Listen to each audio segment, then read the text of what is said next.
Muy buenos días. Hoy es 30 de octubre del año 2020. Les envío un cordial saludo a todos mis hermanos y amigos que se conectan. Le doy las gracias a Dios porque nuevamente esta semana me puedo conectar con ustedes para que podamos compartir una reflexión. Y bueno, el día de hoy voy a continuar el mensaje de la rebelión del hombre, la parte 3 que está en Romanos, primera de Romanos, comenzó en el 18. Pero voy a continuar desde el 24, desde el verso 24. Y lo voy a leer, dice así. Estoy leyendo la versión Reina Valera. El verso 24 dice: por lo cual también Dios los entregó a la inmundicia en la concupiscencia de sus corazones, de modo que deshonraron entre sí sus propios cuerpos, ya que cambiaron la verdad de Dios por la mentira, honrando y dando culto a las criaturas antes que al Creador, el cual es bendito por los siglos. Amén. Por esto Dios los entregó a pasiones vergonzosas, pues aun sus mujeres cambiaron el uso natural por el que es contra naturaleza. Y de igual modo también los hombres, dejando el uso natural de la mujer, se encendieron en lascivias unos con otros, cometiendo hechos vergonzosos hombres con hombres y recibiendo en sí mismo la retribución debida a su extravío. Y como ellos no aprobaron tener en cuenta a Dios, Dios los entregó a una mente reprobada para hacer cosas que no convienen, estando atestados de toda injusticia, fornicación, perversidad, avaricia, maldad, llenos de envidia, homicidios, contiendas, engaños y malignidades. Murmuradores, detractores, aborrecedores de Dios, injuriosos, soberbios, altivos, inventores de males, desobedientes a los padres, necios, desleales, sin afecto natural, implacables sin misericordia, quienes, habiendo entendido el juicio de Dios, que los que practican tales cosas son dignos de muerte, no solo las hacen, sino que también se complacen con los que las practican. Bueno, vamos a desglosar desde el verso 24 de este capítulo. En el verso 24, esta afirmación la encontramos tanto en el Nuevo Testamento como en el Antiguo Testamento, en el Salmo 81, el 12, verso 12. Y en Hechos 7, 42, que dice: pero Dios, el Padre Eterno, no entrega a ningún hombre, sino hasta cuando el hombre sea entregado a sus pasiones. Y acá se está refiriendo en el verso 24, cuando dice: por lo cual también Dios los entregó a la inmundicia. Acá se está refiriendo a eso, no es que Dios los entrega, sino que el hombre se va degradando en sus pasiones y llega un momento que, bueno, el Señor los deja como que se revuelquen en su propia maldad, en su propio pecado. La inmoralidad del hombre se mide principalmente por la perversión sexual. La idolatría y la inmoralidad son el resultado de rechazar la revelación de Dios. Dice aquí, Dios los entregó. Uno tras otro van pecando, van haciendo uno y otro, y eso se convierte en una cadena, ¿correcto? Que aprisiona el corazón del hombre. Y aquí yo quiero citar al apóstol Pablo cuando él lo describe muy bien en la carta a Éfesos, en el capítulo 4, el versículo 19, que nos dice así, que lo voy a leer. El versículo 19 dice así: él lleva por título esta parte, la nueva vida en Cristo. Y el versículo 19 dice: los cuales, después que perdieron toda sensibilidad, se entregaron a la lascivia para cometer con avidez toda clase de impureza. Y vemos acá que cuando nos habla de esa sensibilidad, Se refiere a que llega un momento que el hombre va pecando y va como que se va degradando y va cayendo y llega un momento como que el hombre se desmoraliza y bueno, ya no le importa. Lo que hace ya no le importa, ya no le afecta porque se habituó a vivir así, se habituó a estar en el pecado. Esta es una descripción atroz y degenerada, pero es la historia de la raza humana. El diluvio y la destrucción de Sodoma y Gomorra nos da testimonio del juicio que vino a la tierra a consecuencia de estas prácticas en la humanidad. Los rituales religiosos en la antigua Grecia eran depravados y si revisamos la historia antigua, podemos ver todas esas prácticas que había no solo en la antigua Grecia, sino que lo vemos en el Imperio Romano, y no solo la depravación sexual, donde hacían bacanales, donde habían orgías, sino también la adoración a los múltiples dioses que habían en esas culturas. En Hebreos 10:27 habla del futuro de aquellos hombres que pecan deliberadamente después de haber conocido la verdad. Y lo voy a leer acá. Hebreos 10:27. Correcto.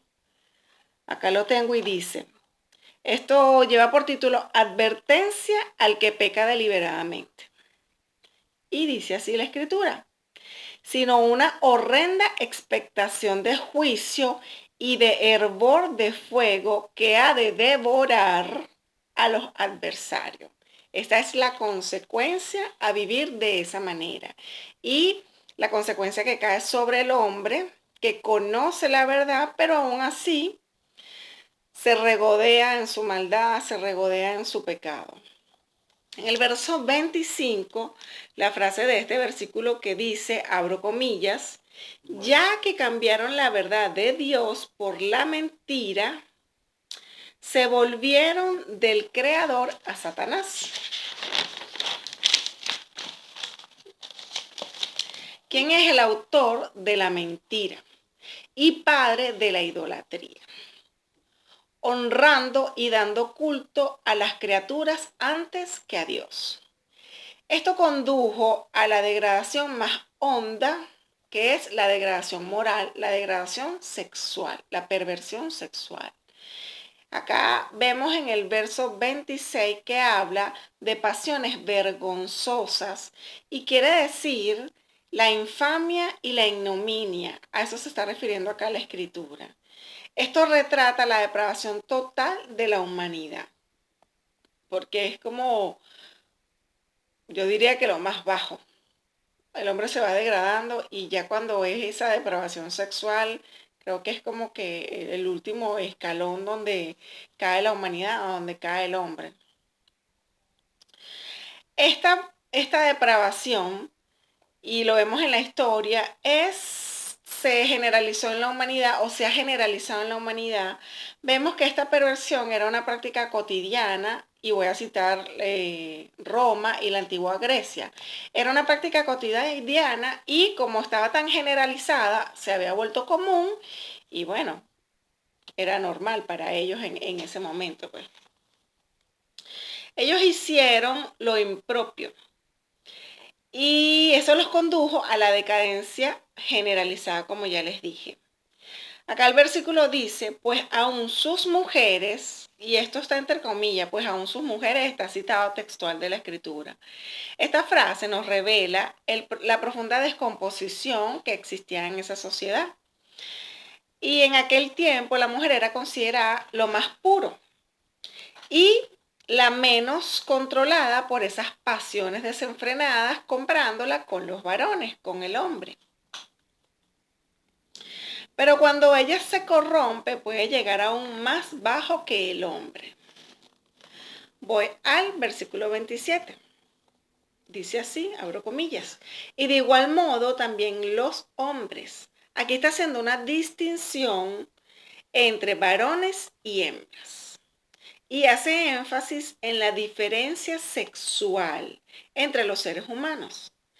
La literatura antigua está llena de esta clase de procacidades. Por eso hace un momento les dije que si nosotros nos ponemos a leer la historia de esas civilizaciones, vemos que estas prácticas eran normales en esa sociedad, eran socialmente aceptadas, habían, digamos que esos códigos, y como estaba generalizado el pecado, como estaba generalizada la maldad, ya lo aceptaban como algo bueno, como dice la escritura, a lo malo llaman bueno y a lo bueno llaman malo. La perversión traspasa la dignidad humana y surge en cada época de la historia. Vemos que esto es cíclico a lo largo de la humanidad. Y esto revela el alejamiento del hombre o de las sociedades de Dios. Cuando se alejan de Dios, pasan todas estas cosas. Porque el hombre rechaza el conocimiento de Dios. En consecuencia, ellos sacan a Dios de sus vidas, pero esto deja un vacío en la vida del hombre, que el hombre busca llenar. ¿Y de qué manera lo llena? Con esta práctica de pecados, que lo va llevando a la degradación. ¿Qué es lo que es la respuesta por parte de Dios a esto? ¿Cuál fue? Sacaron a Dios de sus vidas, queda este vacío, pretenden llenarlo practicando estos pecados y simplemente, por eso la escritura dice, Dios los entrega a una mente reprobada. ¿Cuál es la mente reprobada? Su mente, que en donde están maquinando todas estas cosas que las planifican en su mente y las llevan a la práctica y así viven su vida. Estos son los malvados pensamientos. Cualquiera que diga que es hijo de Dios y está viviendo en el denso fango del pecado, en esta situación, se engaña a sí mismo. Si usted está viviendo así, de alguna manera, asediado por el peso del pecado, yo le invito a venir a Cristo. Y Él primeramente lo va a librar de eso y lo va a limpiar, lo va a restaurar. En el verso del 29 al 31 de Primera de Romanos nos presenta la lista de pecados, por decirlo así, que se manifestaron a consecuencia de la rebelión del hombre contra Dios. Y lo voy a leer nuevamente. Cuando dice en el 29, estando atestados de toda injusticia, fornicación, perversidades, avaricias, maldad, llenos de envidia, homicidios, contiendas, engaños, malignidades, murmuradores, detractores, aborrecedores de Dios, injuriosos, soberbios, altivos, inventores de males, desobedientes a los padres, necios, desleales, sin afecto natural, implacables y sin misericordia. Y yo formulo una pregunta, ¿por cuánto tiempo más Dios tendrá tolerancia con la humanidad, compasión con la humanidad? Porque nosotros vemos, yo estoy hablando de Roma y de la antigua Grecia, pero podemos ver en los días de hoy, en nuestra actualidad, que la humanidad está plagada de todo esto que acabo de leer. Que donde nosotros miremos, todo esto está presente en el hombre. Por eso hago esa pregunta en presente, ¿cuánto más Dios va a aguantar? Y ahí nosotros podemos ver parte del carácter de Dios, esa característica del Señor, de la misericordia, que aún Dios, viendo tanta maldad en el hombre, tanto pecado, y no solo el pecado, sino que se regodea en el pecado, cuánto más Él tiene misericordia, porque Él es un Dios de amor y porque no quiere que ninguno se pierda, que ningún hombre se pierda, sino que todos procedan al arrepentimiento. Por eso Dios tiene misericordia y tiene misericordia con el hombre y envía a sus hijos a hablar su palabra para que el que no la conoce la pueda conocer y pueda ser libre y pueda darse cuenta de la condición en la que se encuentra. Porque al estar viviendo así hay vendas en los ojos, en nuestro espíritu, en nuestro entendimiento. Porque por eso la escritura habla de mente reprobada, pero también es una mente que está cauterizada.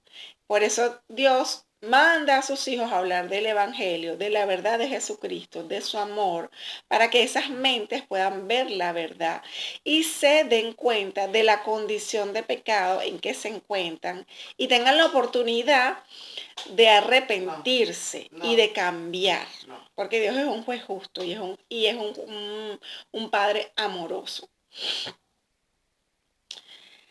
Ok, entonces, en el pasado ya el Padre Eterno ha juzgado a las naciones que siguieron esta ruta, esta manera de vivir y fueron destruidas. Ellas se destruyeron a sí mismas, se desmembraron en sus entrañas. Cuando descartaron a Dios y quisieron llenar ese vacío con cualquier forma de pecado, con cualquier forma de rito, con cualquier adoración a cualquier Dios ajeno, a cualquier Dios extraño. Esta es la descripción de la autoridad, perdón, de la humanidad en el día de hoy. Algunas personas piensan que por tener una educación o por tener un canon o un estándar de moralidad, ellos consideran que eso los va a mantener alejados de estas prácticas o alejados de este pecado. Pero la tendencia humana es rebelde, o sea, en nosotros mora como la desobediencia y la rebelión. Eso es una tendencia del hombre, de todos los hombres, sin importar el estrato social o si la persona goza de esa condición de tener una educación o una formación moral y cultural. Eso lo puede diferenciar en unas cosas, pero a la larga, si no peca de una forma, peca de la otra. ¿Pero por qué? Porque no es su estudio lo que lo salva de eso, sino que eso está dentro de nosotros y sin querer la persona peca, la gente peca, los seres humanos pecamos. Por eso es que toda persona, todos necesitamos a Jesús, todos necesitamos a Jesucristo como el Salvador, como el que nos va a traer, nos va a sacar de ese fango, de ese cieno, nos va a limpiar, nos va a liberar de esas prácticas y nos da la salvación. Él es el que nos va a regenerar y Él es el que regenera la humanidad. Por eso es que todos necesitamos venir a Cristo. Pero para poder ir a Cristo yo tengo que ser consciente de la condición en la que yo me encuentro y tengo que entender que lo necesito, que no puedo seguir viviendo así, que yo necesito a Dios en mi vida y aceptarlo en mi vida porque es una decisión. Por eso es que Jesús nos dijo en San Juan 14:6, dice, yo soy el camino, la verdad y la vida. Y dice, dado como una advertencia, nadie viene al Padre sino por mí. Porque si tú lo aceptas a Él, puedes ir al Padre porque Él es tu abogado. Él es el que intercede por cada uno de nosotros delante del Padre. El Evangelio es el único medio de salvación de nuestra alma. En la persona de Jesucristo, el Hijo de Dios, Él es el único canal. Por eso es que yo te invito que si tú lo quieres aceptar como tu Salvador personal, busques a Dios y puedas repetir conmigo esta oración que es para que tú lo aceptes en tu corazón. Si este mensaje redarguyó tu vida, puedas reflexionar y volver a releer estas porciones que están en la escritura, los versículos que cité y puedas meditar en eso y orar y decirle al Espíritu Santo que te revele la condición en la que tú te encuentras. ¿Cómo te encuentras tú delante de Dios? Eso es algo que es en tu intimidad, que es a solas con Dios.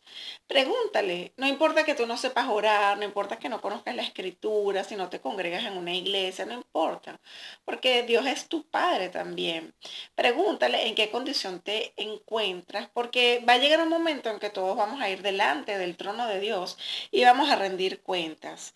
Y muchas personas piensan que como quizás no han sido homicidas o roban o han matado, piensan que son buenos y que ellos están bien. Y leí esa lista de pecados que está en el versículo 28 y el 30 de Primera de Romanos. Y podemos ver que eso no es lo único, porque para Dios es pecado. O sea, la mentira, la ira, la falta de perdón es pecado. Y para Dios no hay una escala de pecados. Para Dios, tanto si matas como si te robaste un bolígrafo, es pecado y es igual para él. Y yo sé que todos tenemos algo en nuestra vida o mucho en nuestra vida que tenemos que confesar y que tenemos que entregar. Por eso hace algún momento dije, Él no quiere que ninguno se pierda, sino que tú confieses. Confiesa tu pecado para salvación de tu alma, para que Jesucristo venga a morar en tu vida y para que te limpie y seas libre y puedas morar al lado del Señor en el paraíso, en la eternidad, y no que su alma se pierda en el infierno. Vale la pena que puedan leer y puedan meditar y observar que lo que está acá, lo que acabamos de hablar, tiene una vigencia absoluta en nuestros días. Hice referencia a la antigua cultura de Grecia, perdón, al Imperio Romano. Y si estudiamos la historia, vamos a ver que no nada más ahí, yo estoy citando esas dos, pero a lo largo de la vida, de la historia contemporánea del mundo, de la historia antigua del mundo, vemos que ha sido un patrón que se repite y que ha habido depravación y perversión en el hombre. Y en nuestros días está vigente, porque todo esto nosotros lo vemos en nuestro mundo. No podemos decir que, bueno, esto ya pasó, fue una época. No, está actual, porque la Biblia es actual y todo lo que está se cumple en ella. Por eso les invito a que puedan reflexionar en eso y darse cuenta que nuestra sociedad, la humanidad se encuentra en este momento así. Y las advertencias que Dios nos hace acerca de quienes insisten en mantener esa condición de pecado. Y cito acá nuevamente cuando habla el versículo 32, dice, quienes han entendido el juicio. Estas son personas que ya conocen, que ya saben la consecuencia, pero que aún así practican las cosas, siguen en la misma conducta. Dice que la escritura dice que son dignos de muerte. Y cuando te habla de muerte no te está diciendo del cuerpo físico, porque todos vamos a perecer, del polvo venimos y al polvo vamos. Cuando te habla de muerte es la segunda muerte y es la muerte espiritual. ¿Dónde vas a pasar la eternidad? ¿Dónde va a ir tu alma? ¿Al cielo y al infierno? Pero acá te está hablando de estas personas muerte porque van al infierno eterno, un lugar de tormento. Dice, no solo hacen estas cosas, sino que también se complacen con los que las practican. No solo se complacen ellos, sino que se complacen de ver a otros en las mismas prácticas. Bueno, entonces voy a hacer la oración para las personas que me están viendo que deseen aceptar al Señor en su corazón, aceptar a Jesús en su corazón, que le abran la puerta y para la salvación de sus almas. Yo voy a hacer la oración y ustedes repiten después de mí. Luego me pueden escribir un correo y ahí, bueno, en privado vamos a conversar. Señor Jesús, yo te acepto como mi único y suficiente Salvador de mi vida. Te pido perdón por todos mis pecados. Te pido que me limpies con tu sangre preciosa y escribas mi nombre en el libro de la vida y no lo borres jamás. En el nombre de Jesús de Nazaret. Amén. Bueno, esta ha sido la reflexión del día de hoy. Les doy las gracias y les doy las gracias al Señor por haber podido compartir con ustedes. Espero que sea de edificación, que puedan meditar en estos versículos y que puedan hablar con Dios, hablen con el Señor para que les muestren qué condición se encuentran, cuáles son las áreas de mi vida que tengo que trabajar, cómo puedo agradarte, cómo puedo vivir esa vida que a ti te agrada, recta, para que nosotros podamos morar en el paraíso con el Señor. Entonces, bueno, me despido y bueno, hasta la próxima semana. Dios les bendiga.